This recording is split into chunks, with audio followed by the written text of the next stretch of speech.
আসসালামু আলাইকুম। কাছে ও দূরে, দেশ ও দেশের বাইরে, যে যেখান থেকে এই মুহূর্তে আমার ভিডিওটা দেখছেন সবাইকে শুভেচ্ছা অভিনন্দন আমার চ্যানেলে। সো আজকে আমি রান্না করব বেলে মাছের গুঁড়া। তো সরাসরি পদ্মার তাজা গুঁড়া মাছ, তো সেটা রান্না করব, এবং মুরগির মাংস এবং পাতলা ডাল। তো সম্পূর্ণ রান্নাটা দেখার জন্য আমার সঙ্গে থাকবেন, আশা করছি সবার ভালো লাগবে।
সো ফাইনালি আমার বেলে মাছের গুঁড়াটা রান্না করা শেষ, দেখতে পাচ্ছেন। তো এখন আমি মুরগির মাংস রান্না করব। তো মুরগির মাংস রান্না করার জন্য তেলটা দিয়ে দিচ্ছি, এরপর আলুটা ভেজে নেব, তারপর পেঁয়াজ কষিয়ে মাংসটা রান্না করব।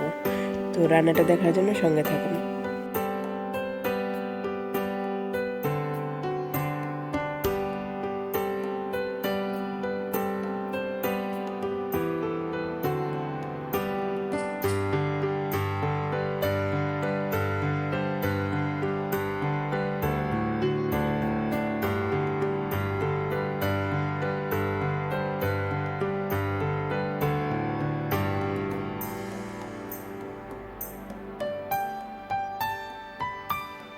তো ফাইনালি আমার মুরগির মাংসটা পাশের চুলায় বসিয়ে দিয়েছি। তো ওই পাশে ডাল বাগার দেব, মসুরির ডাল পাতলা। তো ওই পাশে মুরগির মাংসটা প্রায় হওয়ার কাছাকাছি। তো ডাল বাগারের জন্য পেঁয়াজ রসুন ছেড়ে দিয়েছি তেলের ভেতর। তো ডালটা এখন ফাইনালি বাগার দেব। তো ভিডিওটা দেখতে থাকুন।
তো ফাইনালি দেখতে পারলেন আমার মসুরির ডালটা বাগার দেওয়া হয়ে গেল। তো রান্নাটা আজকের মতন এই পর্যন্ত।